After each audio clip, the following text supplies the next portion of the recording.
Blog Talk Radio. Om Shabbat Shalom, Holy Way of the Most High.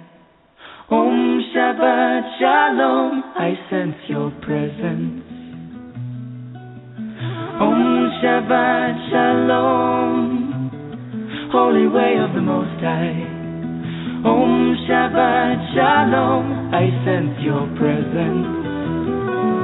I sense your presence. And I am the light within your soul. In the essence of truth and right, love makes the circle whole. And here we stand in line, waiting for some sacred sign. But to find the balance is the purpose of this time. To restore the balance of the universal mind. And in the presence of my Lord of light and love, everything I see aspiring to be free. And when I call to thee, and come on bended knee, surrender to the all-pervading light and love. Reflections of the one surrounding me with love. And I sense your presence. I sense your presence. I sense your presence. I sense your presence. Within and without, above and below, yeah. East, west, north, and south, I sense your presence. Without and within, below and above, yeah, yeah. East, west, north, and south, I sense your presence. I sense your presence.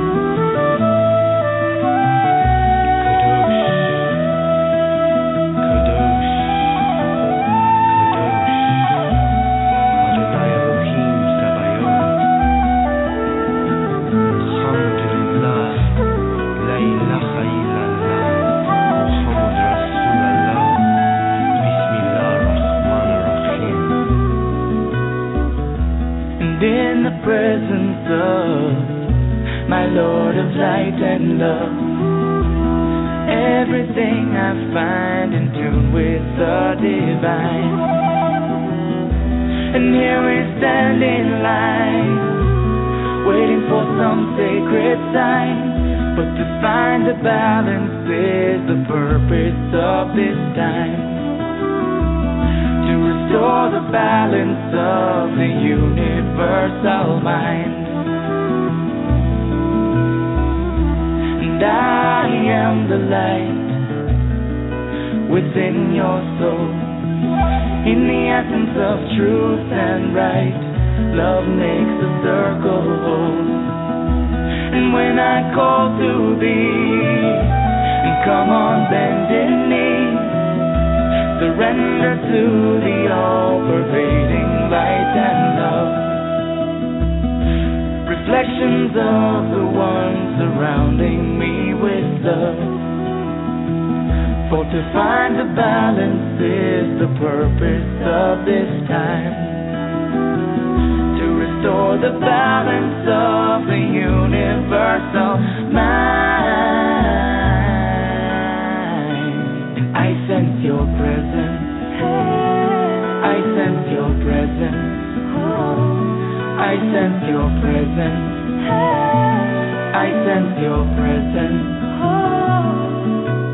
Om Shabbat Shalom, Holy Way of the Most High. Om Shabbat Shalom, I sense your presence. Om Shabbat Shalom, Holy Way of the Most High. Om Shabbat Shalom, I sense your presence.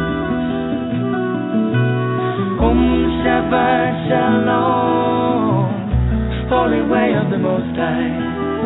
Om Shabbat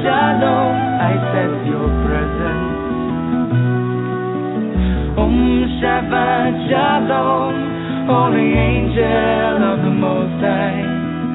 Om Shabbat Shalom, I sense your presence. I sense your presence.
the waiting was over, thought the search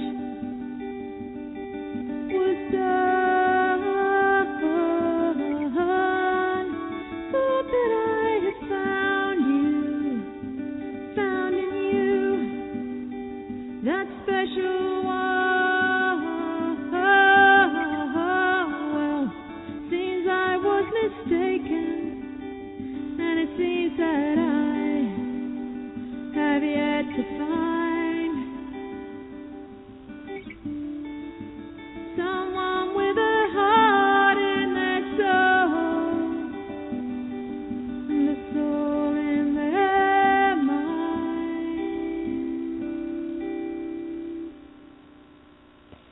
And welcome back. You are listening to Activating Compassion Radio. And my name is Jessie Ann Nichols George, and the song you were just listening to is called Waves by Claire Hedin.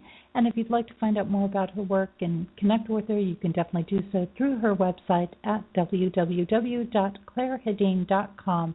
And for those that are just tuning in, or maybe you were trying to listen earlier or jumping in and catching the YouTube version or something of the show, I apologize. I think I had a little technical glitch going on there at the beginning of the show, and hopefully everything is moving along just fine now.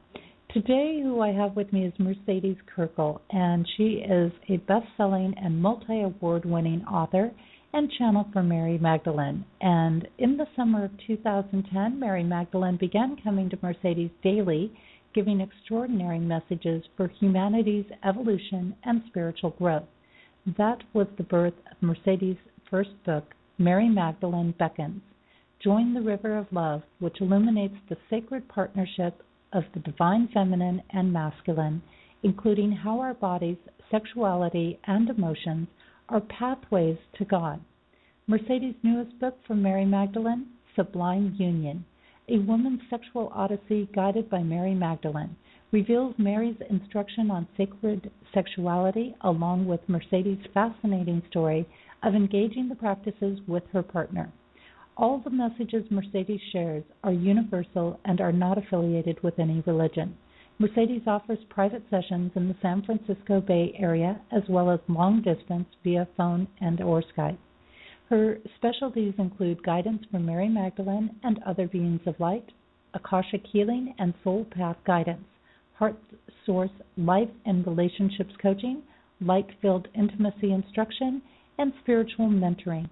Learn more about Mercedes' work on her website at www.mercedeskirkle.com, and that's www.mercedeskirkel.com. And I'm going to get her mic opened up here. And Mercedes, welcome to Activating Compassion Radio. Thank you so much, Jessie. I'm really happy to be here. And hopefully everybody can hear me now.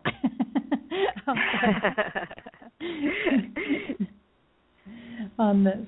Well, I would love for you to start off and just share a little about your story and what brought you into doing this work. Like, how did you go from life to doing the incredible work that you're doing now? Oh, my. Well, it's a big story, and I tell the whole story in my books, but the short version is that I was living on the big island of Hawaii, and this was in 2009, and I got a message from Spirit that it was time for me to leave the big island. And I was not expecting this. I thought that I was going to be living in Hawaii for the rest of my life, and I was not especially pleased about this message. So I checked it out 3 times just to make sure I was getting the correct message and understanding it rightly, and it stayed very consistent. So I decided to follow it because I had seen from previous times of receiving messages from Spirit that when I followed them, they inevitably led me to an amazing outcome, and one that oftentimes I couldn't have predicted beforehand. So I decided to go ahead and leave my home in Hawaii, and I took a couple of months and packed up everything and left. but the message hadn't told me where to go. It had just said, leave the Big Island, and I didn't know where to go. So I decided to go visit my family, and I came to the mainland and spent some time with my family, found out that actually both of my parents, who are divorced and remarried, were going through some major transitions in their life and some issues with aging and health and things like that, and really needed some help. And I was very, very glad to be able to be free and be present at that time to help them. And so I spent a couple of months doing that, and periodically I would ask, okay, Spirit, where am I supposed to go? Where's my home now? And I got absolutely nothing, no communication whatsoever. But I thought, okay, well, I'm okay for now. I'm doing what I need to do, and I'll just see what happens. And as soon as I completed doing what I could do to help my family, I started getting messages again. And I got guided to Santa Fe, New Mexico. And as soon as I got guided, as soon as I arrived in Santa Fe, I got all the signs that this is where I was supposed to be. The light was streaming down from the sky, and it was almost like the red carpet rolled out. Everything I needed was immediately provided for me. And I went, okay, I get it. I'm supposed to be here. So about the third day that I was in Santa Fe, I was meditating early one morning, and all of a sudden I felt a presence around me, what felt like a very wonderful, very benign presence. And it seemed especially centered at my throat, and I had the sense that I was blocking it from coming through, and I really wanted it to come through. So I put all my intention on just releasing whatever was in me that was blocking this presence, and all of a sudden a voice started speaking through me. And at the same moment that it began, I got the internal message that this was the voice of Mary Magdalene. And she proceeded to give a complete spiritual discourse that was absolutely amazing and brilliant, and just floored me what was coming out. And I was speaking this all the time, all the while, but it was clear that this wasn't my voice. It was a very different voice. And what was coming through was very different than what I would have communicated. And so by the end of her giving this very complete message, I was just dissolved and in bliss. And then I had a thought, and the thought was, I'm not going to remember this.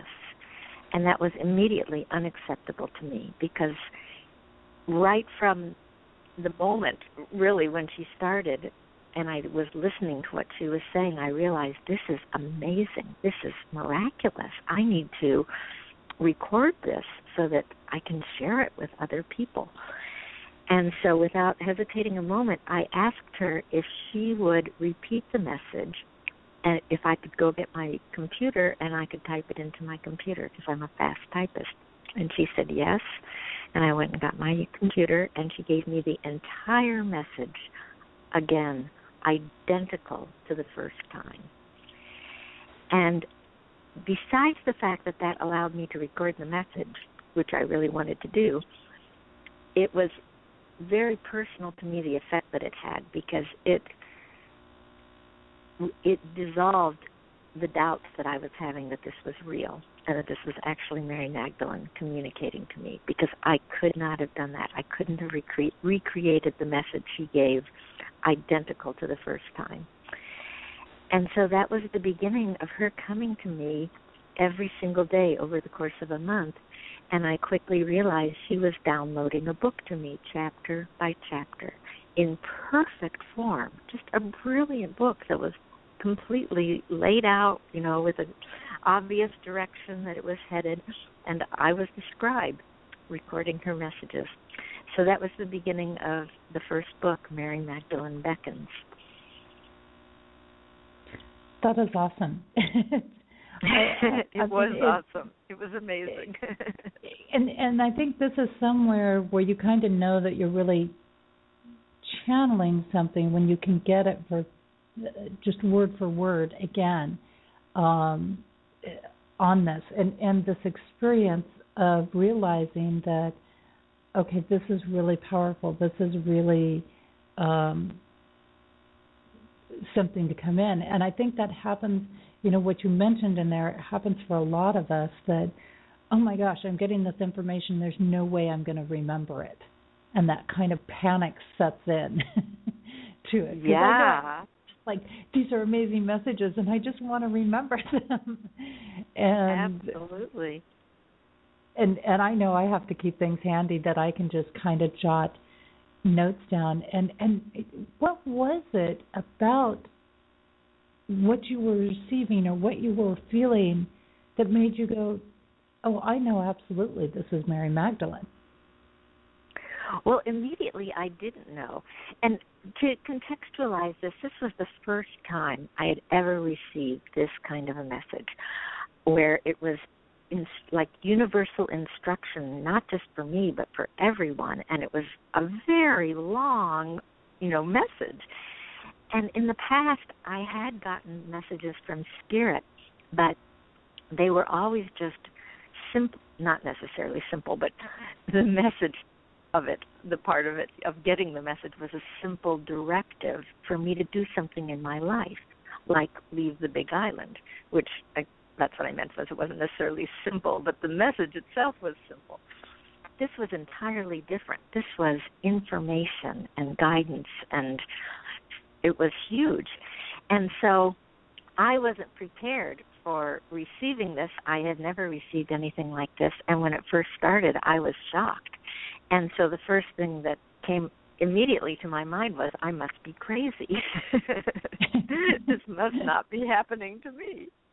And so her first words that she spoke were very much in response to me thinking that. And the very first thing that she said was, I am here. Do not doubt my presence. Doubt is part of your mind. I am here to help free you from your doubting mind. And then after she finished that, I felt like, okay, she had addressed me, and then she turned to what I sensed was what she really wanted to say, and that's when she began her whole universal message and the discourse that became the first chapter of the book. And, and I think it's interesting because channeling is always an interesting process to me. On one hand, I think there's a lot of us that channel information down, but there's a lot of people that, like you say, discount it, discredit it, aren't sure where it's coming from, what the source is. I think the term channeling has had some very mixed responses with it, with some people who have put farces over it, and then some people who are very legitimate in what they do, like yourself. And I think it is a hard thing sometimes for people to accept. And I think almost any time we have information coming in, we're channeling. That's right. I look at, when an artist does a great piece of artwork, they're channeling. When Einstein had a breakthrough, he was channeling. It's not necessarily communicating to a particular being like Mary Magdalene. It might be that that's their higher self communicating to them. Or it might be that they're tuning into a different dimension or a different being. But I think there's all forms. And there's a story that I love to tell about this. When I was receiving these messages over the course of that month, for part of the time I was staying with my father and stepmother in Albuquerque. And I would, after this first message, I was more prepared, and I would go into my morning meditation with my computer and be ready to receive a message, and she was right there, ready to download. And so I was getting these messages, and then as soon as it would come through, I was so excited about the information that I would race out and want to share it. And so I would share it with my father and stepmother. Now, their background, my father was raised and considers himself Jewish, and my stepmother is Catholic. So they both had a very different orientation to this. And it was interesting because I felt like Mary completely spoke to them, and they had things that were very valuable to them that they were hearing, and not necessarily at all the things that I was getting out of it or that I was hearing. So it showed me that she might be using this vehicle, of channeling and these messages to reach people in all different ways. It was quite fascinating.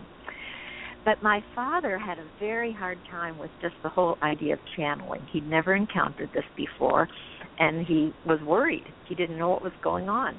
And he kept asking me, and I kept trying to explain as best I could because it was still quite new to me, too. But it wasn't satisfying him at all. And at a certain point, he got an idea. He said, we have a family friend who's a Catholic priest who we know through my stepmother. And we all liked this man very, very much. And he said, I think we should go to this priest and ask him what he thinks about this. And I said, okay, that's fine with me. I think that's a great idea. So we did. And I printed out 3 of the recent messages that had come through, and we went and had a meeting with him, and I read the messages, and he was very respectful. And right after I would read a message, he would start incorporating Mary's language into his conversation with us. And at a certain point, my father interrupted him. He just was not getting what he needed. And he turned to him and he said, but, Father, who is this who's talking to my daughter? And the priest looked him in the eye and said, Hugh, God has always chosen certain individuals to speak through. Why shouldn't he choose your daughter? And I loved that. I thought that was incredible. Here's this Catholic priest telling my Jewish father why his daughter is getting messages from Mary Magdalene in a way that we all could accept. And that did it for my father. He never had a problem after that and became one of my greatest supporters. But That's I think so that is a beautiful story because people from all different, there are people who have a religious background who hear the word channeling and go, what's that? But then, there are people in the Bible who got messages from God and the prophets, and there's all sorts of, things that could be interpreted as channeling. And the other thing that I tell people is you don't have to believe anything. You don't have to believe what I say is going on. But what I urge people to do is be open to the message itself. See if the message has value for you. See if it corresponds to your experience and in that sense feels true to you and is something that could benefit you. In other words, don't throw out the baby with the bathwater. If the process doesn't resonate for you, fine. I have no problem with that. But consider whether the message itself might be of value to you. And that's a very good point when it's coming in, because I think there's a lot of people that, there might be even some people out there going, okay, how do I know whether I'm channeling or whether I'm just hearing voices that I maybe shouldn't be hearing? And these questions come up for people. We laugh at them as we evolve in our own processes. But when somebody's starting out, it's a scary experience and it's foreign and they don't know. And, it's like getting on a bike for the first time. I don't know if it's going to be okay or not okay or things like this until I get on and try it. Absolutely. Right. And I had a very good friend who I talked to because I had those exact same concerns. Is this just me? Am I just making this up? And partly what was of concern to me was that the teaching that was coming through before one of the things that I did when I was in Hawaii before I left was I was a teacher of nonviolent communication. And a communication practice by Marshall Rosenberg. And Mary's messages had a lot of elements that were similar to nonviolent communication in them. And I thought, well, that must be me. I must be just, this just must be me saying this, claiming that it's Mary Magdalene. And I really doubted it. And so I called one of my best friends in Hawaii who also teaches nonviolent communication, so was very familiar with the teachings and what might be similar. And I gave her some of the messages, and I said, what do you think? Do you think this is just me? And she read it, and she said, I can understand why you might think that because I see the similarities that you're talking about.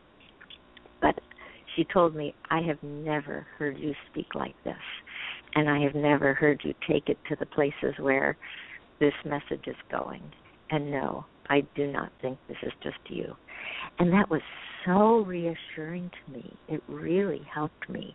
And now from my perspective, the way that I see that is that I think that throughout my life, I have been guided to do different things in preparation for doing this work. And I think I was actually guided to study that teaching because it was something that would be helpful for what Mary was wanting to bring through. And what I understand now is that when you channel, you're opening yourself consciously, or for some people maybe subconsciously, but you're opening yourself to another being, and you're specifically opening your mind. And that being is making use of the contents of your mind. That's how they can talk in our language. It's not like Mary Magdalene is going around wherever she is speaking English. It's that she's using my mind. It's kind of like plugging into the software and the hardware of my mind and using that as a medium for what she wants to communicate. And she doesn't just use, the fact that she's using my language. She taps into my ideas and makes use of my ideas also. So that's how I understand channeling now. But in the beginning, I didn't understand all of that. And it's interesting. I had a question come in from the chat room that says, is it possible that you're from the same soul family as Mary Magdalene and you're just downloading instead of actually channeling? But channeling, as far as I understand, is really kind of a form of downloading. Yeah, I don't see a huge difference between that, but there is a subtle difference. I do feel like I'm from the same soul family, but I would say in this 3D incarnation that I'm in, I don't have access to that at this point in a way that receiving it through Mary gives me access. And so that is what I feel. It's kind of like tapping into the whole, and the whole is coming through. And I like your description of how she uses the body and the brain and things to get the information out. It's like she's sitting on one area and she's got to get that message out somehow. The divine's got to talk to us somehow. So it uses what's on the third dimension. And matter of fact, when I went through some experiences many years ago myself of opening various things up, and one of the things that I was connecting with or talking about was that for some people, they will only get the message if it comes through another human being, because they have to see it in front of them. They have to see it with their own eyes, as opposed to, getting it from the ethers, so to say, in there. Right. So I think that that's a piece of it as well in that. Right, and there's all different forms that work for different people. For example, I'm not visual in general, so I don't see things. I hear things, or I just get what telepathy is when I get a direct message and it's placed directly into my brain and I just know it. But one of the things that happened after Mary started coming through for me was all of a sudden I had the ability to channel in a way I never did before, where I could connect with all sorts of beings, not just Mary, but many higher beings. And I also was able to start to read Akashic records. And what I found when I would go into the Akashic records is that I was connecting with these beings, which I call the Lords of the Akashic records, and they would lend me their eyesight. And so then I actually became visual, and the information came through in visual form. But otherwise, I never get information in visual form. So it can come in many different forms, and some people receive the information kinesthetically. Like some people will just have a sense in their body, those feelings in your gut or that tingle in your spine or whatever. And sometimes I get that. Sometimes someone will say something and I'll get like shivers, and I know what that means. It often means that the guide, and often it's Mary, is right there, and they're saying, yes, listen to this. This is accurate. This is important. Tune in. And so there can be kinesthetic feelings. It's almost like there's this wand, and they're lighting up different parts of your nervous system and saying, oh, let's try this part, see if that works. Well, and actually, I've had a guest on the show that talks about that the central nervous system is the key to communication beyond this world. That's how it travels through. So it's very interesting that way. Now, I have probably 10,000 questions I could ask you, and I'm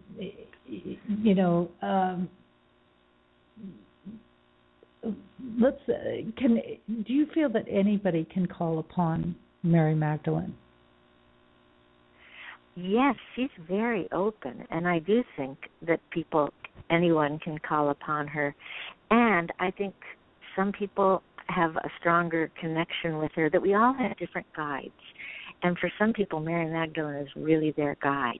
And it's more natural, and the pathway is stronger. And for some people, they've been connecting with her for many lifetimes, perhaps have been incarnated with her in various places at different times. And so some people feel it more strongly. And what I tell people is find the guides that are your guides, whatever that is. And everyone can connect with their higher self, absolutely, and needs to connect with their higher self. I think that's the first and foremost form of guidance to receive is from your higher self. And then I also believe that everyone has angels and can connect with their angels. And I also believe that everyone has guides. And some of our guides might be beings that we've incarnated with, in life, perhaps in this life, perhaps in other lifetimes. Some of them may be higher beings who are our soul-level teachers, or a soul family who's, a person who's part of our soul family, a being who's part of our soul family, who's helping to guide us. And so there are different guides that people can connect with. And many, many people are connecting with Mary Magdalene right now. Many people. It's a huge movement. It's a huge wave, I think, that's going over the earth. And it's why there's suddenly this explosion of Mary Magdalene books, Mary Magdalene messages, Mary Magdalene tours, Mary Magdalene. And when I first started channeling, one of the things I was very afraid to tell people that I was channeling, because I thought they were going to give me the same response that I was giving to myself, which is, you're crazy, you're making this up, and why would Mary Magdalene ever choose you? So I felt afraid, and then that was counterbalanced by how excited I was by what was happening and how I felt like this is a miracle. I need to tell everyone about this. So both were going on. So what I did was I started testing the waters, and I would tell this person or that person. And I remember the first time when I told a complete stranger, I was out hiking, and I ran into someone, and we struck up a conversation. They said, oh, what do you do? And I thought, well, I'll probably never see this person again. I'll go ahead and tell them the truth. So I said, I channel Mary Magdalene. And it was like I could see the doors of their heart fly open. And they said, Mary Magdalene. And then they immediately started telling me all about their experiences with Mary Magdalene. Couldn't have cared less about me and what was going on with me. And it was quite amazing to me. And I saw this happen again and again and again. I would say her name, and it was like suddenly someone would light up. And then they would start telling me about their connection with Mary. And I started to realize that tons of people have connections with Mary Magdalene, not just the ones who are writing books, not just the ones who are doing interviews or blogging or anything like that. Lots and lots of people. And I think she is leading a huge movement that is a grassroots movement. And in some ways, I mean, part of her first message and her early messages to me that she gave in the first book were about that she was co-teaching with Yeshua, which is the name she always uses for Jesus. That's his Aramaic name. And that they both knew that it would be 2,000 years before the world was ready to receive her and her message and her role as equal and teacher alongside him, and that this is the time now. And I think that's why so many people are connecting to Mary Magdalene, is because this is her time, and we're ready to receive the other half of the teaching now, which is what she's bringing forth. And so just as in many ways Yeshua's teaching was very much a grassroots teaching, he went out and talked to the people and connected with the people one by one, and then the group grew larger and larger. That's what I think is happening with Mary Magdalene. She's contacting individuals, and they're responding. And it's a huge growing movement, which I had no idea about at the time she started coming to me. But I have learned since then. I think that that's really interesting that you bring that up, because I was going to say, how do you see your influence becoming more and more important in upcoming years? And you kind of touched on a couple of things, that, Yeshua is simply another word for Jesus. And,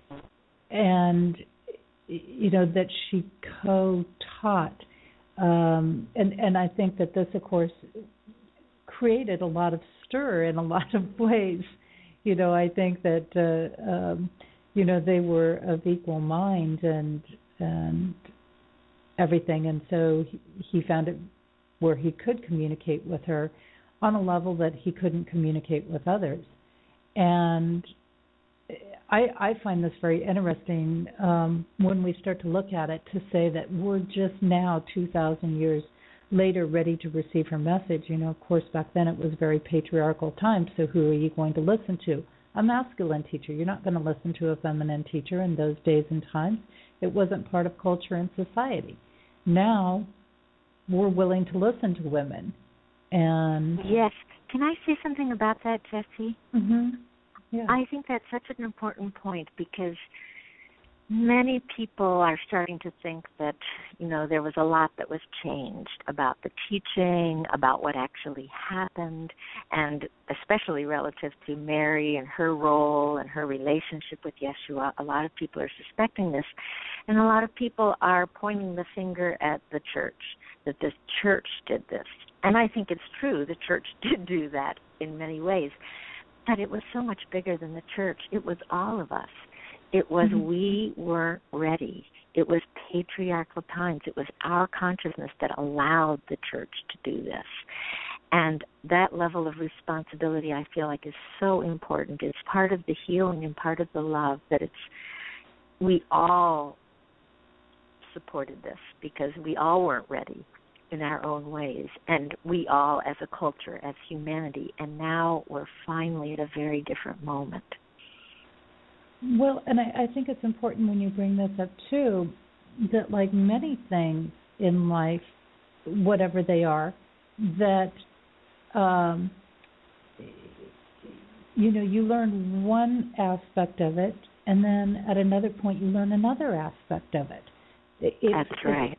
It's kind of like, we learn the masculine side and the masculine energy aspects, and now we're learning more of the feminine energy. And some people can say, oh, the feminine energy's been around forever, ruled before the masculine, whatever. But, it kind of comes around to this aspect of now we're looking at another aspect, and yet again we're seeing another feminine energy bringing in the compassion consciousness in this realm. And she's so much more. She's a much more broad scoped, relatable teacher or figure or master, whatever you want to say, in our times than I would say most other ascended masters have been. So I really find some of that very, very interesting when we look at what was possible. And as you say, we weren't at a consciousness that was ready to accept this. We were still turning over a lot of things. We were still giving the patriarchal, okay, this is the society and the times and so on and so forth that way. So Yeah, it's interesting to see us making the shift to open to this, because I see even a lot of people within the churches going, I always felt like there was something more. That's right. That's right. Because it's within all of us. The feminine is within all of us. And we all had on some level that sense, that awareness. And that's why it was never successful to cut her out of the story, to try to negate her or, diminish her stature, through claiming that she was a prostitute, a sinner, all of these things. It never really worked to eradicate her. She just wouldn't go away. And because she's part of us, and she was part of them, a huge part. And so let's look at that. I mean, I've got two questions, so I'm going to toss them both out there, and then you can play with them wherever you want to go with them. Okay. Who really is Mary Magdalene? I mean, what is the real energy of Mary Magdalene, and what was the real relationship of Mary Magdalene and Yeshua? I mean, is there this sexuality piece? Is it not there? Is it... Oh, such juicy questions. I love them. And so much room to go with. Really? Well, I will be telling you what I believe relative to who is Mary Magdalene. It's not, she hasn't said this herself in exactly this form, but it's from all the different interchanges, which is huge at this point. I've had many, many, many. And what I feel is that Mary Magdalene is a soul group, and that Yeshua is a soul group, and that their incarnations on earth were out of that soul group. It was a form of manifestation into 3D that the soul group altogether chose. And there were also many people out of that soul group who chose to come in as other players, you might say, as other, people in the drama of what happened, the unfolding. They had parts. And that's how I relate to it. But I definitely think that they were incarnated beings at that time, and that they came to demonstrate to all of us what it was to be completely human and divine at the same time, which is the truth of all of us if we open to it, if we remember who we really are, which is an enormous process we're talking about for most of us, and a process that most likely will be one of many, many lifetimes. But nonetheless, they came to demonstrate that. And I also think they came to give a very specific blessing in physical form to help the earth and the beings of the earth. One of the messages that Mary gave me at one point that's in my blog was a message about what Jesus was doing through the crucifixion, and that part of it was a very powerful process for blessing the earth, for sending his life force down through the cross into the earth. And the symbol of the cross is the symbol of the blessing of God force into the earth. And that's just one example of how they were doing blessing work. And yes, I believe they were completely human, that they ate food, they had sex, they did all the human functions, and that their sexuality, and this is one of the things that Mary talked about, she introduced in the first book and then gave very detailed instruction about in the second book, Sublime Union, that they were engaging sexuality as part of their blessing work for the earth, and that is a potential for any of us to be doing that, to use sexuality as a vehicle of spiritual growth and spiritual blessing.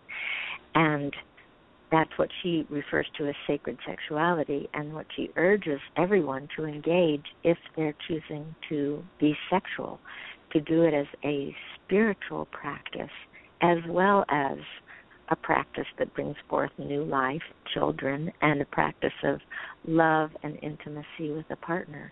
But it's also a profound practice of connection with God and transformation of ourselves into the next phase that we're ready for in our unfolding as divine human beings. And so now you just opened up a wonderful big door for me. Great. Which I think is where, sometimes all these different concepts, because, when I put the blog post out there this week, and, for those that missed the beginning part of the show, or for, in case the recording did not go through all the way to hear part of that at the beginning of the show, you can certainly catch that from my website or things as well. But there were people that were saying, no way in the world, no way did Yeshua and Mary Magdalene have sex. He was pure, he was God. That wouldn't happen. And then, you've got all these different aspects. So, what makes it a spiritual practice versus something else?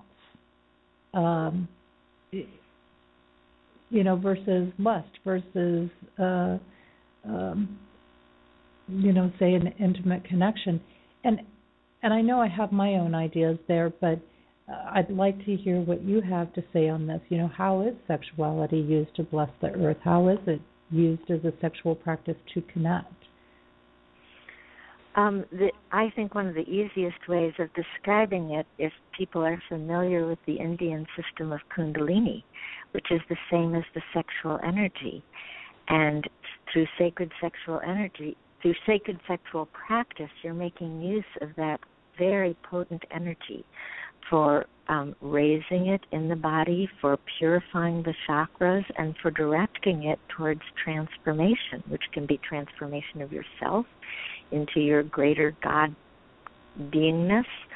It can be transformation of the world. And I believe they were doing both. It was part of what empowered Yeshua in particular to do the work that he needed to do in terms of the crucifixion and his blessing work and their blessing work together for humanity. And so in particular, this is the way that sacred sexuality can be used as a spiritual practice. And relative to what you said earlier about absolutely not, Yeshua was pure, there's no way he would be engaging sexuality. There's a lot that could be said about that, but one of the things that Mary is really describing in profound ways in all the messages that she's giving in Mary Magdalene Beckons is that the nature, what is the nature of God and what is the nature of reality? And she's saying that there is the ultimate God is the God that is completely what in Buddhism they call beyond the beyond. It's like the formless, unknowable, pure land, Buddha, whatever the words are you use for it. In the Indian tradition they call it the pure self. There's lots of different pointers to it and terms for it, and words don't really, they're kind of like pointers. But what she was describing words don't totally cover it. Right. But what she was describing was there was a huge process that we as humans have been engaged in for eons of descending down from this pure God state into what we know now as our third dimension and our third dimensional life. And this was a step-by-step process. And the very first step down of this process was kind of like the first cell division. You might think of it that way. And it was the division into Mother, Father, God. And that there are these two, she calls it the two faces of God, or the two aspects, the two qualities of God. And that one of the terms that many people are familiar with, you could think of it as the yin and the yang, and that everything that manifested out of that original very first step of manifestation came in that form. It was like that was the template for manifestation, was this mother, father, male, female, masculine, feminine mold. And so relative to the way we understand God, there are these two different, very different aspects of God. It's Father God and Mother God. And Father God is this pure, transcendent state. And it's what I describe, a way that many people, I think, can relate to it, is it's what many people are striving to achieve when they meditate. This space that's the beyond, the ordinary. It's the timeless, the spaceless, where you go into this transcendent realm, this transcendent, what you might call a transcendent experience, but that's kind of an anomaly because it transcends experience. But that is the masculine face of God, this pure, infinite, untouched God. The feminine face of God is very, very different. The feminine face of God is God in form, in manifestation. It's the energy. It's like if you take E equals MC squared, it's the energy manifesting as form, as physicality, as subtle form, everything from the most dense, physical, solid form up to the very, very light forms of angels or light beings, or the most what you might call ascended forms, but it's still a form, it's still a kind of manifestation. That all of this is the feminine. And so the feminine face of God says that everything is God. Just like the Native Americans or many shamanic traditions related to God as the sacredness of everything, the sacredness of earth, of water, of air, of fire, of plants, of animals, of all beings and all functions.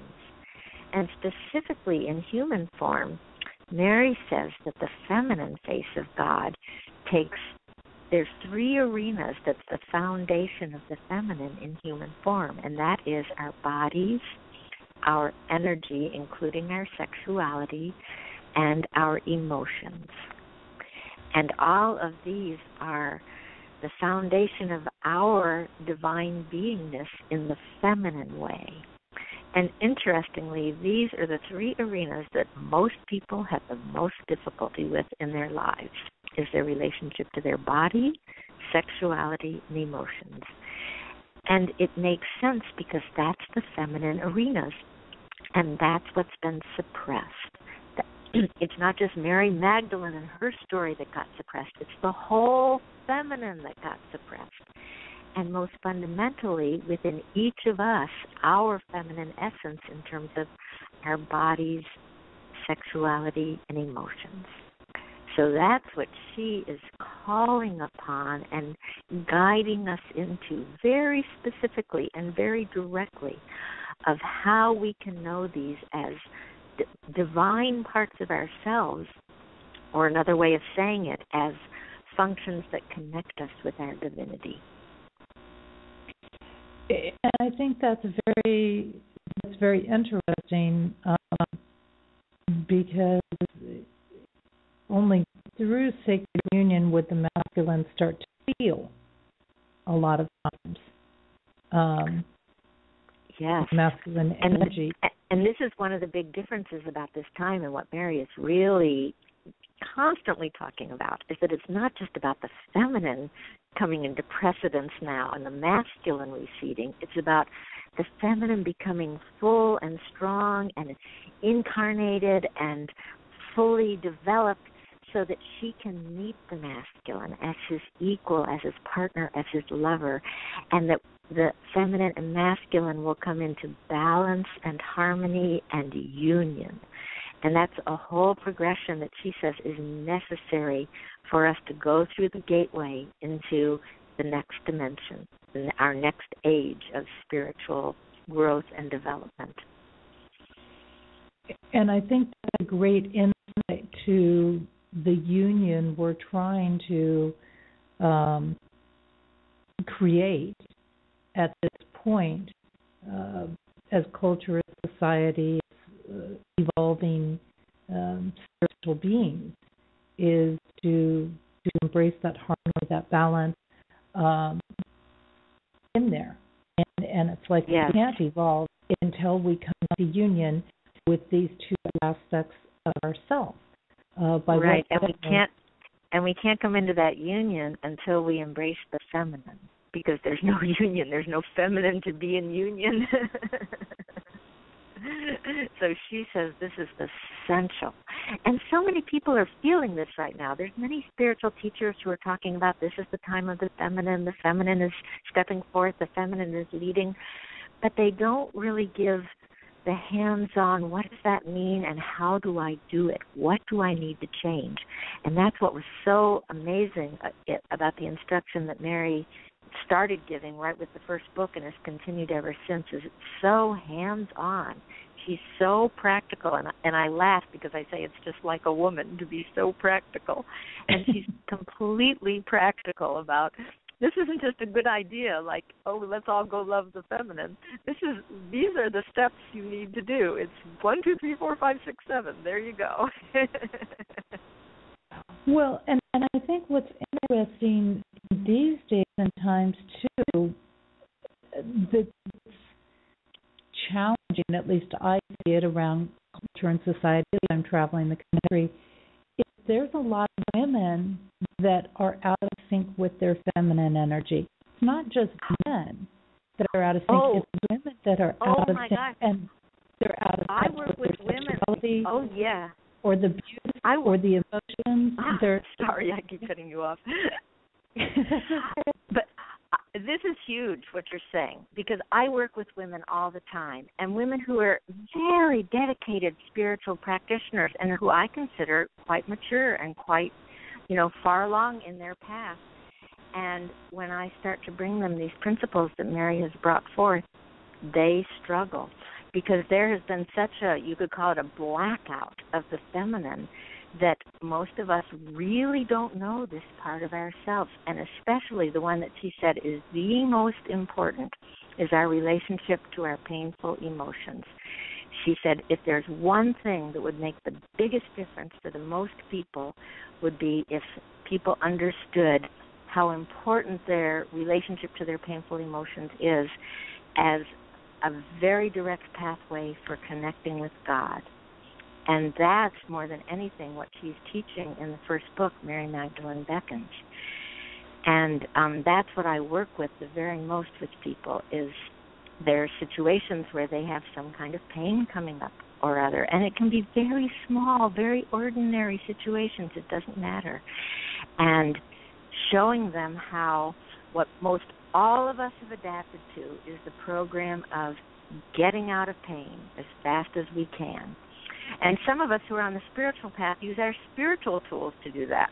We say, oh, I just won't get involved with that, or I don't need to act that out. I'll just love it, or I know this is for my good, and I'll just whatever.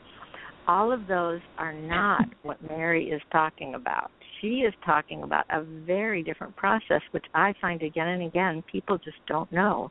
And it's quite unfamiliar in the beginning.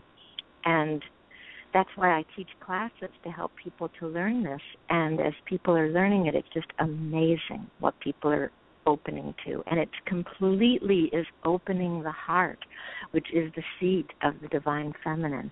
And it's so obvious when people start to get it. We can all feel it, because one person's heart opens and it's like contagious. Everyone feels what just happened. There was a shift that is so tangible.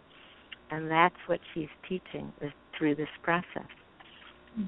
So can you give us an example of that, or a tip on how somebody would start to crack those emotions open? Because I know there's people, like you say, that maybe they were emotional when they're younger, now they're getting older, maybe they've gone through menopause, they're not on that emotional state that they used to be, or they're very spiritual and they've been busy on the spiritual path, and and they're kind of waking up going, where's my feminine? Right, and so much about the spiritual path is there's a lot of ideas in spirituality that to be spiritual means that you've gone beyond emotion. And so if you're having an emotion, that means, you must not be being spiritual, especially if it's, you're afraid or you're angry. Oh, those are very unspiritual emotions in many people's minds. So there's a lot that people have done that I think is about suppressing their emotions, even in service to being spiritual. So I would totally agree with you that suddenly people are going, how do I do this? What's the feminine? So here's an example. It's a very simple, ordinary example, but I think that's good because I think it's one that many people can relate to. And in this example, it's an example where you might be driving, maybe you're in a hurry to get somewhere, and someone cuts you off on the road. And so your response to this might be, to call the other person a terrible driver or whatever your language is for the other person, and to get, to go into thinking that, they shouldn't have done that, I can't believe this just happened, that kind of thing. Or if you're perhaps trying to bring your spirituality into this situation, you might try to stay very centered and not let this disturb you, just stay balanced and stay on your path. Or you might try to bless the other person, realizing that, whatever happens, I just should bless it and forgive, or whatever your spiritual practice might be. And Mary says all of those things are different than what she's talking about. And all of those things are examples of the kinds of things we do as an alternative to what she's talking about. Instead, what she's talking about, and what she says is, what all of those things have in common is that they're kind of on the outside, trying to deal with it on the outside, make the other person wrong, or, maybe get the sense of ourselves about, it wasn't our fault, we didn't do it. But still, that's kind of like looking at the outer circumstance, or else doing some spiritual practice that's still kind of dealing with it on the outside. Instead, what she says is, go inside. Don't direct the energy outwards. Turn it inwards towards yourself, and specifically turn it into feeling what's going on with you, which for most of us, we have developed patterns of this avoiding our feelings and through all these ways of projecting it out to the outside, so that sometimes the projection happens so fast, or we go into fix-it mode, that's another one. It happens so fast that we don't even realize we're having a feeling. And that's part of this other programming that we've learned and received and developed of trying to avoid pain, where we avoid it so well that we don't even know we're in pain. So the first step is just to notice that something, you're having a feeling, that something happened and it stimulated a feeling in you. And then the second step is to identify what that feeling is. And more than just identifying it in your mind, identifying it in your body and in your feeling, so that you allow yourself to really have the experience of it all the way to fully opening to it. So in this case, the feeling might be anger, that you're angry, that this car just came along and cut you off. There may be another feeling, too, which perhaps in this situation, and of course it's different for every person exactly what would get stimulated in each of us, but I'm just using this as an example. So let's say there's another feeling, and the feeling was fear. There might have been fear there when suddenly you got cut off. So two feelings, some kind of anger or irritation, and also fear, stress. And she says the third step is to open yourself to this. And this is a very feminine step, a very feminine part of the process is, rather than trying to do anything about it, to really open and allow yourself to have that experience of anger or have that experience of fear. It's not the same as acting out your anger or acting out your fear. You're not choosing to act at all. This is all work on the inside right now, where you're experiencing it, opening to the feeling. And then from that point, she says, then you can use your inner masculine to bring your awareness to what is at the root or source of the feeling. And she says most of us, when we do allow ourselves to have a feeling and to experience it, we think the feeling was caused by the outer event. So we think that if we're feeling anger or fear, it's caused by what that other driver did.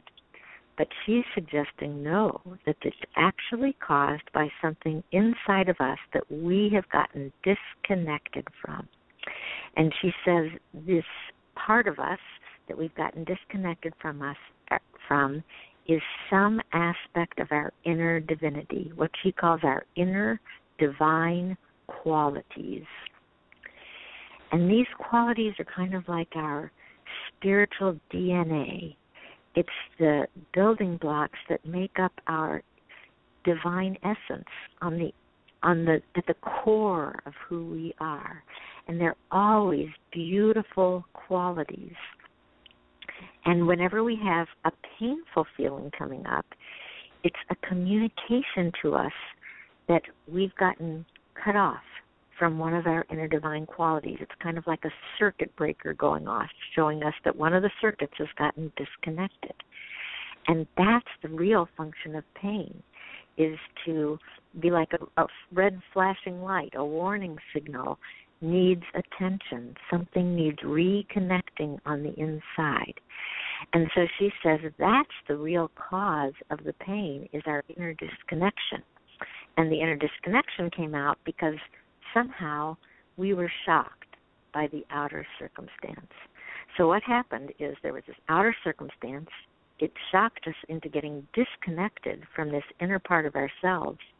And out of that disconnection, the painful feelings arose to communicate to us that we're disconnected and we need to address it. And so the feelings are telling us that we need to take action, and they're also guiding us to what the action is, because the feeling actually leads us to which of the qualities actually got disconnected, like leading us to which of the switches on the circuit box needs reconnecting. And in this case, this example that I'm using of a driving circumstance, generally each feeling will lead to an inner divine quality. So the inner divine quality, the feeling of anger, might have been connected to an inner divine quality of something like cooperation or consideration, that you lost your inner connection to consideration through what this driver did. And the feeling of fear is very likely related to the inner divine quality of safety, that you lost your connection to safety that lives within you. These inner divine qualities are like well springs of the divine, that we know what safety is. We know what consideration is, because ultimately they're aspects of God. Our ultimate safety is in God. It's not in this world. It's in God. And our ultimate consideration, being considered, being sensitive, comes from our relationship to God. And these qualities live in us. We know them inside of us. So we can use these feelings to redirect us to these qualities. And what's amazing is that through that, just that awareness process of finding the qualities, we're inherently reconnecting to our inner sense, our inner knowingness of safety, our inner connection to cooperation. Then from that place, a shift happens, because suddenly we're back in our wholeness. We're back connected to God. And from that place, then we can see, is there any action that I choose to take in relationship to this situation. With the driving incident, probably the only action that needed to take place was your inner reconnection. The car is down the road, you're probably down the road. There's nothing that really needs to happen. But in many situations, there will be actual actions that you choose to take. But now you'll be taking them from the place of your wholeness in God, as opposed to taking them from the place of being cut off from God and being deficient somehow. Now you're abundant, you're full, and you're back in union with your inner masculine and feminine. And this is really interesting. I mean, this is an incredible process to think about.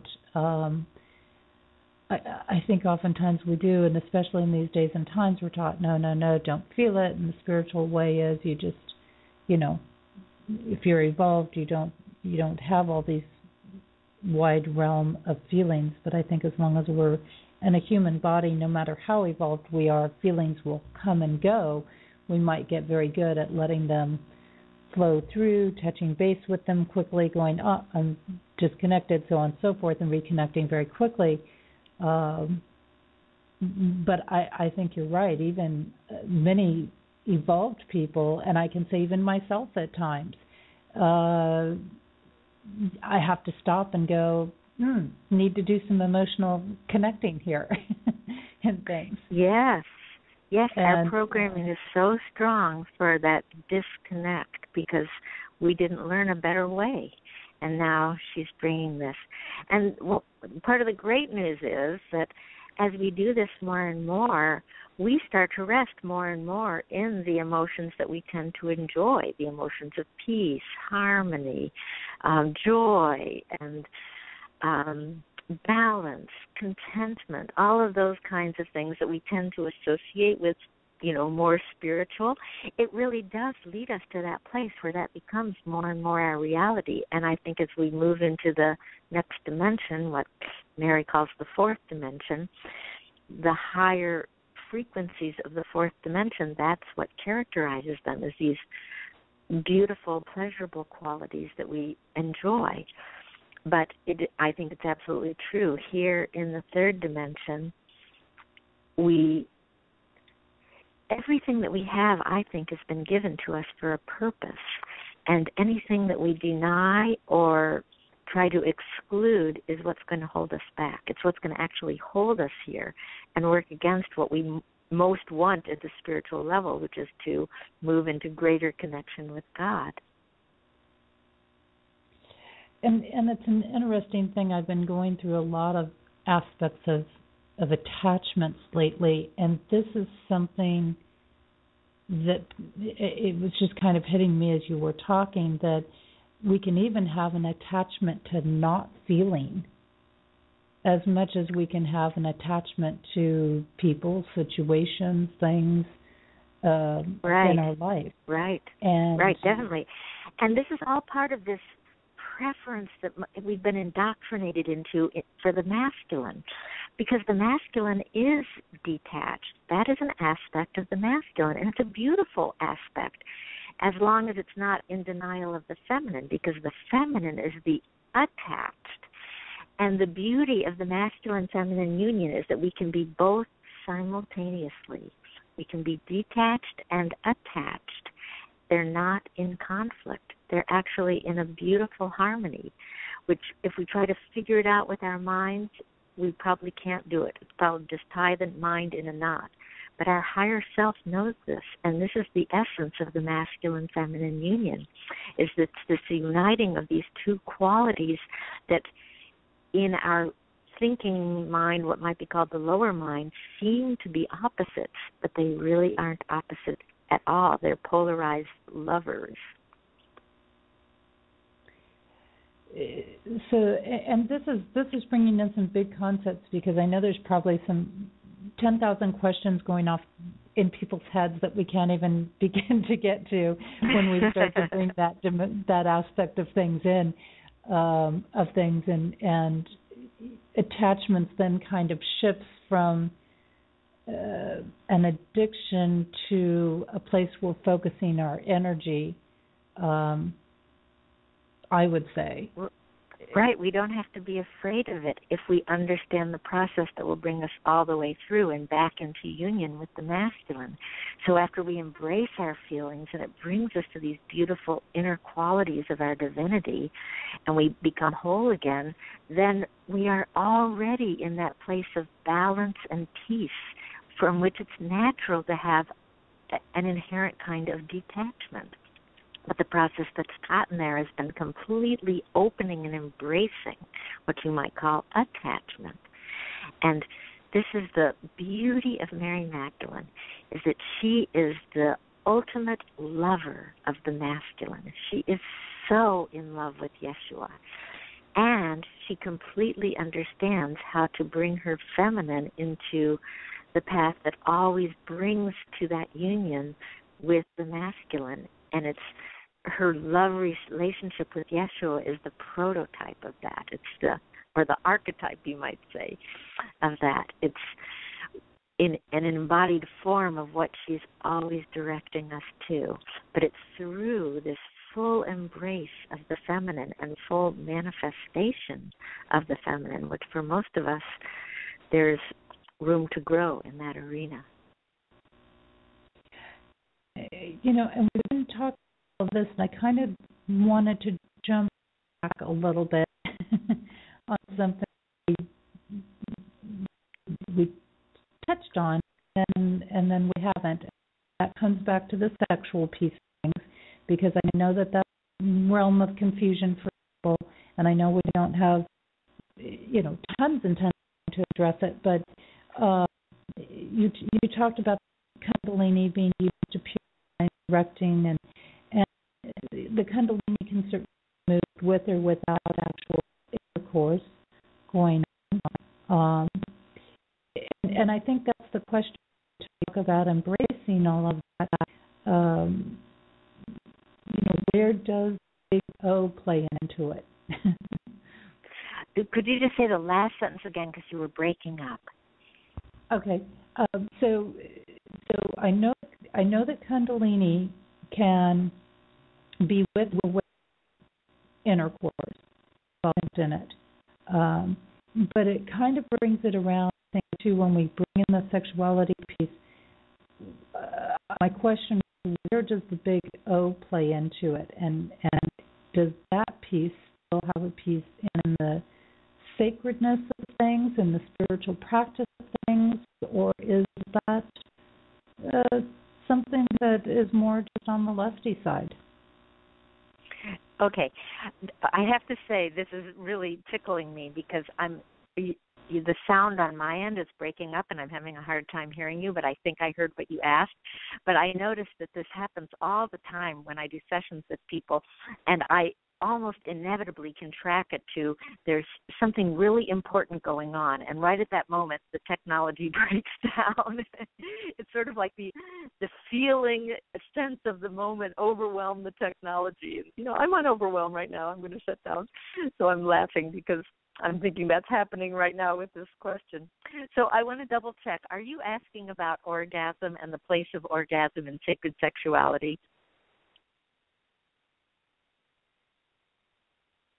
I've totally lost you. I can't hear anything.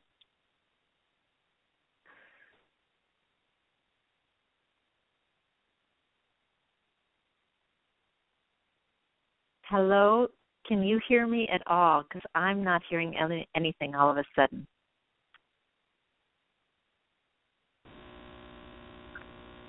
Oh, are you back? I'm back, and I'm so sorry. I had something happen that with the server there, and so I'm sorry I didn't catch what you said. All of that. I said it's so funny to me because technology always breaks down at these critical moments where the really important thing comes to light. The really juicy piece, right? Exactly. It's so funny. It's like clockwork. So were you asking about orgasm and what's the role of orgasm in sacred sexuality? Because I couldn't hear clearly what you were saying. That is the summary of what I was asking, yes. Okay, great. That's what I thought was coming through in every third word that I was hearing. Okay. what happens in sacred sexuality is that the orgasm is transformed, and there's a different kind of orgasm that people experience. It's not the same as the conventional orgasm, which is mostly limited to the first two chakras, the root chakra and the sacral or emotional sexual chakra, the second chakra. Usually that's where people experience their sexual energy, and at orgasm there's a discharge of that energy where it literally is kind of going down and out and being released. In sacred sexuality and in Kundalini practices, very much the same. It's learning to use this energy in a very different way, where you're learning to open to the energy, just like in the emotional arena where Mary is saying open and receive. You're learning to open to the energy rather than contain it and pressurize it where you're building towards an orgasm. It's a very different process where you're opening to it and allowing the energy to take charge rather than physically trying to direct the energy towards this orgasmic experience. And then you learn how to start to direct the energy simultaneously with understanding how to open the circuits of your energy body so that the energy starts to rise up the spine. The energy starts to feed all the chakras, and then you can start to learn the very simplest practice is the practice of moving the energy up from the root chakra all the way to the crown chakra and then back down to the root chakra. That is the most basic practice. And then on the basis of that, there are more advanced practices that you learn that are all circuits for opening energy. Well, what happens when you learn these more advanced practices is, along with that, you start to have a very different kind of orgasmic experience, which I call a whole being orgasm, rather than an orgasm that's limited to just the first two chakras and is kind of a release and a discharge. This is an orgasm that's filling your whole body, your whole energy system, and especially your higher chakras, and opening you to higher dimensions, higher energies, higher fields. And it's also a very regenerative orgasm where it's not the experience of getting depleted because you're discharging energy, you're getting infused with higher energies. And so it is a different kind of an experience. In my experience of sharing this and teaching this with other people, it is an exquisite experience that once people have a taste, they're sold. They really like that new kind of experience. It so it's not that is. we're getting rid of the orgasm, but it's very much a shift in what kind of an orgasm and what the experience is with it. And and it's it really is. I've had the pleasure of experiencing Kundalini movement, and it's incredible that sense of being drunk with the divine, as they say, comes when you move this energy and get this whole body orgasm going, because the connection, it's just a total connection of right of spirit. And Mary says that ultimately what we're all longing for, the reason that orgasm has such a thrill and why we seek for it, what we're really seeking is that union with God ultimately. And there's something about the conventional orgasm that we sense there's a limit, there's a ceiling, and it's not ultimately giving us that fulfillment that we desire. And in this other kind of practice and opening, it's like the whole enchilada. Well, as much as I've experienced it in third dimension. The straight physical is kind of like that immediate gratification, that sugar rush, that cup of caffeine or whatever, and you're going to crash from it eventually. But when you start to move it as a full body energy aspect, I mean, you can do that, and it goes on for days and weeks. And that's right. And even the sexual occasion itself, it's very common in sacred sexuality to have occasions for 2 hours and longer where you're engaging in, ecstatic sexual union for that time. And it's powerful. It's very, very wonderful. It really is. You know, our time together is winding down, Mercedes, so I do want to give you a couple of minutes here to just share where people can find your books, how they can connect with you, any workshops or session work or things like that that's coming up or available for them to take advantage of. Thank you. Well, the main place is my website, which we mentioned at the beginning, is mercedeskirkel.com, MERCEDESKIRKEL.com. And you can get the books through the website, and the website will link you up with Amazon. The books are all available in paperback and also in ebook through Amazon in the U.S. and also Amazons in Europe. And Mary Magdalene Beckham's has been translated into Spanish, which is wonderful, and published by a Spanish publisher. So the books are available there. The website also describes my private sessions that are available, again, in person, and also I work with people long distance all over the world. And then I also teach workshops. I teach online workshops and in-person workshops. I have trips coming up at the end of February, beginning of March. I'm going to Austin, Texas, and I'll be teaching a sacred sexuality workshop there and also offering live channeling of Mary Magdalene occasions. And I'm in the process of setting up some other places I'll be going to later in the year: Ashland, Oregon, New Mexico, Albuquerque, and Santa Fe. I'm going to be going to Europe, to England and France in September, and very likely to Sedona in November. So all of that is also on the website. You can go to my events page, and also on the website you can sign up for my newsletter, which is a free weekly newsletter that comes out, and you'll get a channeled message from Mary Magdalene every week through the newsletter. So that's another avenue of receiving Mary's gifts and staying in touch with me. Wonderful. So definitely you're going to be traveling around as I'm traveling around right now. And so many options, many ways to connect with you along the way. And, you know, this is such a pleasure. And I thought, you know, what a great time of year. I know that Mary has certain dates. July is one of those times. And some people associate her a lot around Christmas time.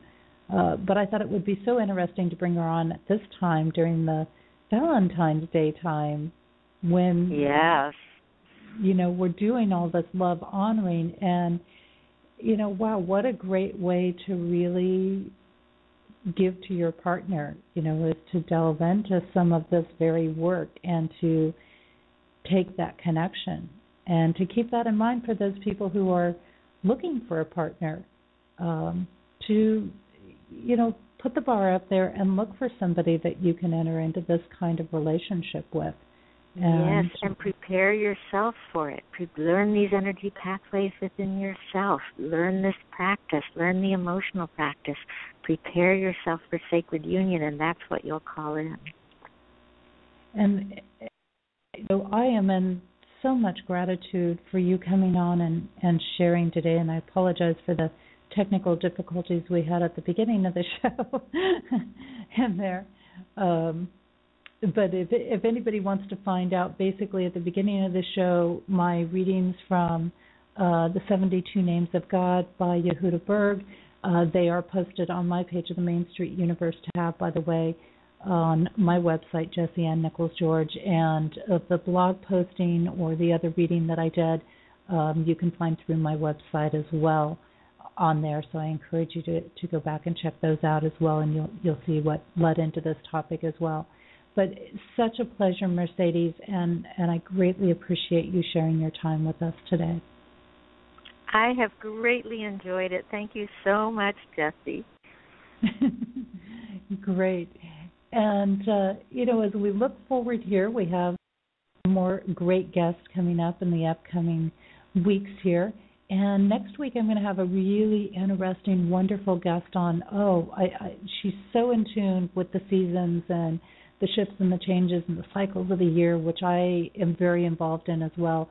and she brings in a whole different realm of backgrounds, and her name is Lisa Mead, and she's going to be sharing her work with us in soul cleansing and soul retrieval, which is very interesting because Valentine's Day, although, kind of a commercial time frame in some ways, a big part of it, when we look back into some of the more Celtic traditions and some of the other European traditions, it really was about a time of reclaiming our soul, and it was really about soul cleansing as opposed to just spring cleaning going on. So I think you're going to find what she has to share very wonderful and useful as well. You can, again, connect with the work I do. Getting ready to put out another video. I know I'm due to put one up, so be patient with me. I'll get it up in the next couple of days with my own tips and things for you, which I do every month.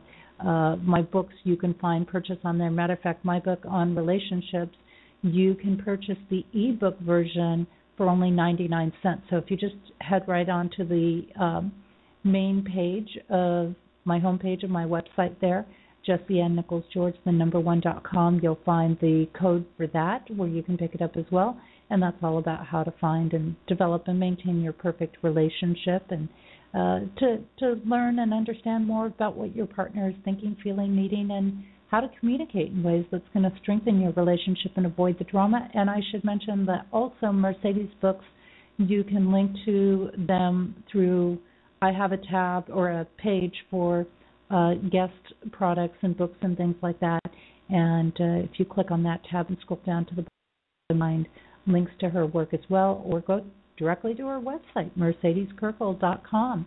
And there's several events getting posted for the 2015 Compassion Tour. Check them out. Like I said, first workshops are starting off in Ojai, California, but I've also got things that are being scheduled for Pennsylvania, for Illinois, for Denver, Colorado. So those are all going to start popping up here in the recent next few months. There'll be stuff in New York, Connecticut, just all around the eastern seaboard. Looking at a venue right now in Michigan. We're seeing what we can do to work that out right now.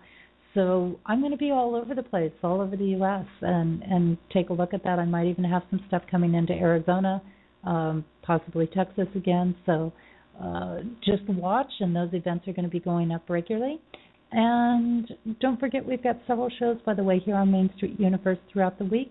We have on Monday, Randy Goldberg doing Vedic astrology. Tuesdays, Susan Weed, who's sharing her work in herbs and natural plants.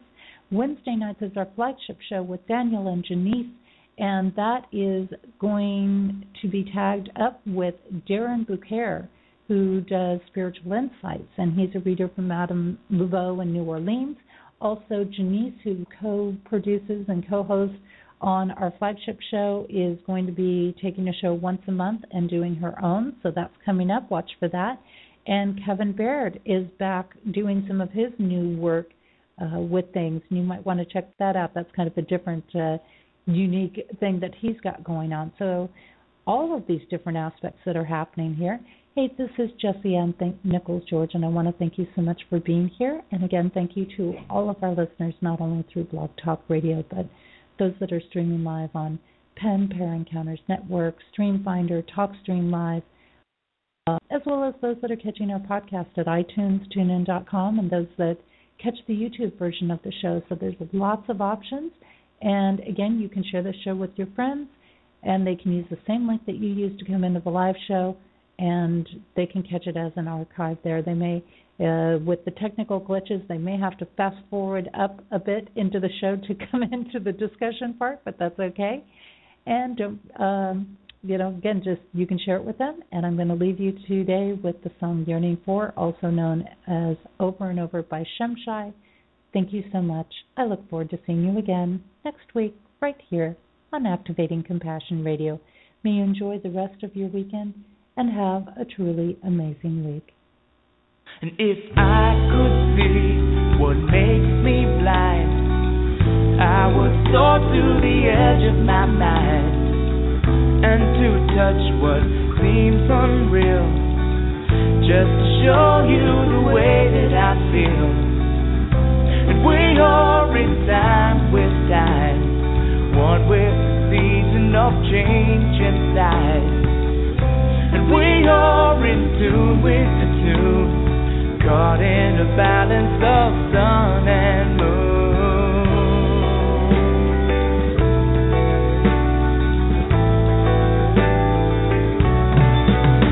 Oh, deep inside, the light within, shining to show you it's here to begin.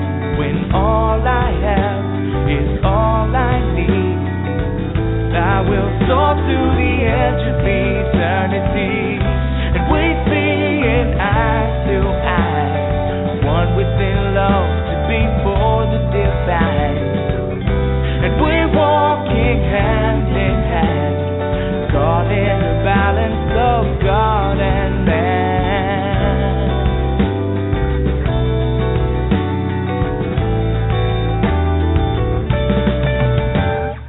Over and over, life is your lover, learning to walk just a little bit slower, whispering secrets, I bet you can't keep it, no turning back now, this time we reveal it, one to another, all will discover the essence within the most beautiful lover. Time is still turning, the love is still burning, deep in your spirit, your heart still yearning for.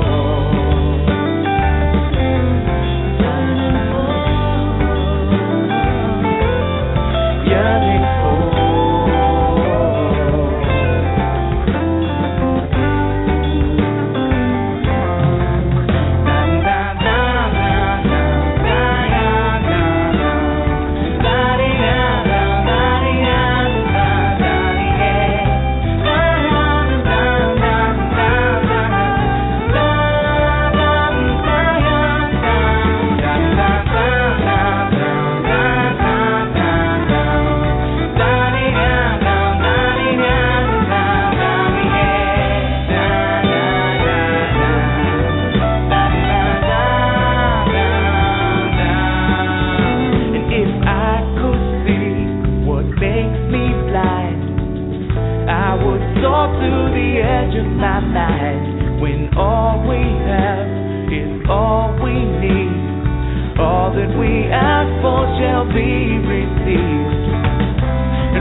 Still burning, deep in your spirit, your heart.